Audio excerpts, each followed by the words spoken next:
So, I thought that today, rather than going in depth into a particular topic like I normally do, I would cover some things you can do to improve immediately, or at least improve in the short term.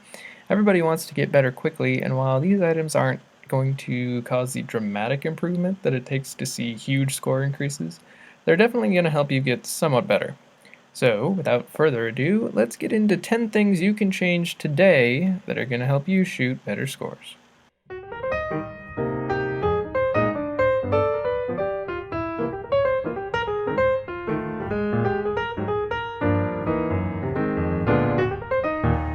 Okay, so I would say that the number one most important thing you can do and what's going to make the most difference is to better control your emotions.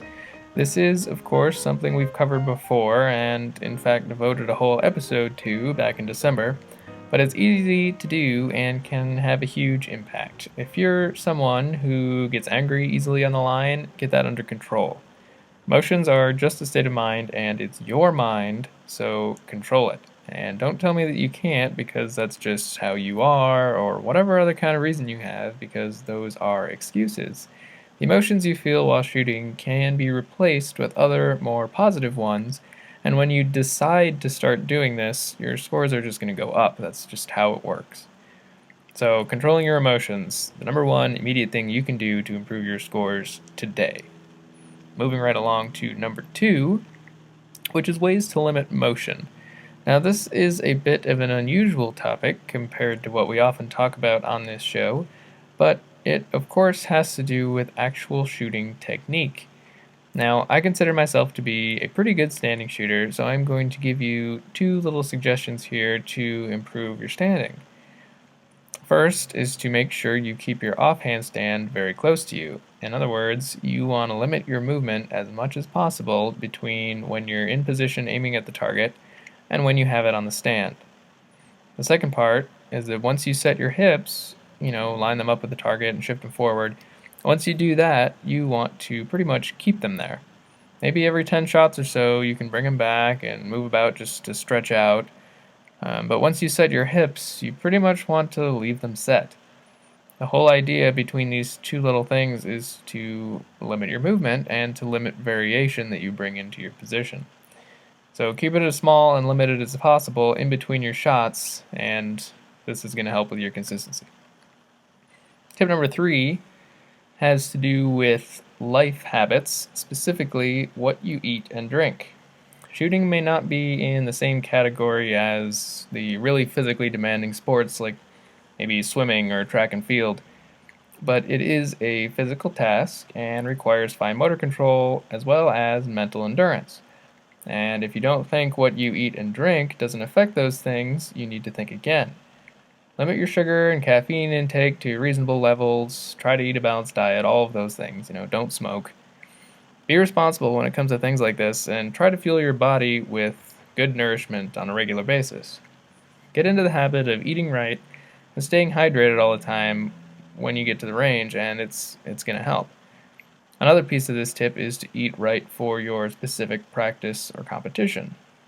Eat early enough before you shoot so your stomach isn't digesting when you're competing, and so that you still have enough energy to maintain high performance throughout your time at the range. Also, keep water on the line to stay hydrated, these types of things. What you eat and drink matters. Tip number four. If you have a match tomorrow, especially if you're anxious about it, write out a detailed match plan. What time are you getting up? What time are you going to the range? What specific technical aspects are you going to focus on? And what strategy do you have for taking breaks or for your timing? Write all of that out so that when you wake up in the morning, you don't have to make any decisions or feel anxious, really. All you have to do is follow the plan. How you shoot no longer is going to feel like it's all on your shoulders because all you're doing is following the instructions of the plan. This is a nice trick that helps a lot of people deal with their anxiety as well as stay organized when it comes to their shooting. Tip 5. Test your ammo or your pellets. Yes, these guns are precision instruments and cost a lot, and they are designed to shoot the same every time, but the truth is that they do not. Find a bench rest and test different lots of ammunition from different ammo manufacturers. You may be surprised to see that your rifle groups vary differently with a particular lot compared to another, even within the same brand. Find that lot and keep it in a cabinet and use it for matches. Granted, having perfectly matched ammo isn't going to make a big difference in your score if half your shots are 8s, but if you're normally shooting 9s and 10s, definitely consider it because you could get you could get a few points more in your competition. Alright, moving on to tip number 6. Have training plans for each individual training session and a more broad one for your season. Now, these topics were covered in the first 2 episodes of this podcast, and they were first and second for a reason. You can't expect to get better if you aren't focused on specific things to help you improve upon, and if you don't have set goals. Come up with a plan and follow it because goal setting and strategic planning are what help people improve the most. Tip number 7 is another life habit tip, which is to try your best to maintain a regular sleep schedule. Your brain and body operate at their best when you maintain regular sleep habits. Try to go to bed around the same time every night, try to get up around the same time every morning, and try to get whatever number of hours of sleep a night that you know you need in order to feel good. I know that this can be easier said than done, but still, try your best. Like food and drink, what your sleep pattern is affects how your brain and body work, and in turn affect how you perform at the range. Tip number 8. Wear the same underclothes every time you shoot. At least if you're a rifle shooter. And yeah, gross, I know. Well, like it or not, shooting is a sport of consistency. Wearing the same stuff keeps the feeling under the jacket the same and just helps decrease your overall variability from day to day. You don't change your gun settings every time you shoot, so why would you change your clothing? Tip number 9. Make sure that every day when you come into practice, you leave having accomplished a goal of some sort. It doesn't have to be a score goal, but set some type of goal that you will accomplish so that when you leave, you feel like you improved, even if maybe you didn't have the best day. Nothing brings down confidence faster than leaving the range unhappy because you didn't achieve whatever it is you wanted. And nothing builds confidence and self-image faster than having achieved those goals. And finally, tip 10. Stretch before you shoot. These matches are long. Our bodies are in these static positions for long periods of time. However, our bodies are not static. They're made of squishy material that stretches out over time and when we put strain on them. And when we shoot, we do put some strain on our muscles.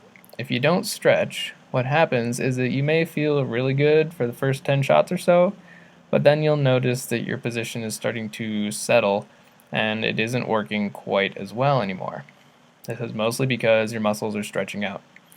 If you stretch before you start, you'll notice that this settling feeling becomes greatly reduced during your shooting session, which is of course a good thing because we're trying to keep everything the same as much as possible. Now that was 10 things, but I just thought of another that I don't want to not include because I recently found that it is a common problem and it's extremely easily fixable and it can really help some people. And that thing is front aperture size. My friend Matt Chesham and I help coach at the National Training Center Junior Club here at the Olympic Training Center in Colorado a couple days a week. And we have found more than a couple shooters who were shooting with just crazy small front aperture sizes and had no idea that what they were using was unusual or hindering their performance. So for air rifle, you pretty much want your front aperture size to be between about 3.6 on the pretty small end to 4.2 on the large end. Most people should be within about 3.8 to 4.0. We've had at least 3 shooters that we've found so far who have been shooting with aperture sizes around 3.0 to 3.2, which is just unusable. And the reason behind that, I'll explain here with a short physics lesson. Alright, so if you have an aperture that is too small, as in smaller than the target you're looking at, it will still look like the target is smaller and that there is white around the edges, but this is just an optical illusion. light rays bend, and when your aperture size is smaller than the target, those light rays are bending in around the inside edge of the front aperture, which gives it that white halo and makes you feel like you're seeing around the edge of the target, but you are not. You absolutely should not, under any circumstances, be using that small of an aperture. Check what you have. If it's small like that, try moving it up to a 3.8. Now, I'm warning you, when you do this, it's going to look like your front aperture is comically large. You're going to say it's unusable, but trust me on this one and give it a try for a week of practices. You're going to see less movement, which is good because it's going to allow you to have a better execution, better trigger pull, and it's going to result in better shots. It was really funny when we did this the first time with a couple of these juniors. They would take a shot and be like, oh, that was way out. That was like a 9.2. And then we'd turn their target monitor around and let them see that it was something like a 10.7. And this happened over and over again. And these guys did some of the best shooting of their lives right then when we changed their aperture. So give the larger aperture a try. It's going to keep you from being less picky, or it's going to keep you from being more picky, and it's going to let you execute better, and you very well may find yourself shooting a lot of better shots. Don't be surprised when it happens. So there you have it, 10 things and that one extra thing that I thought of first when it comes to things you can change today to make the quickest impact on your shooting and on your scores. I hope you can put them to good use, and I hope they help you reach some of your goals.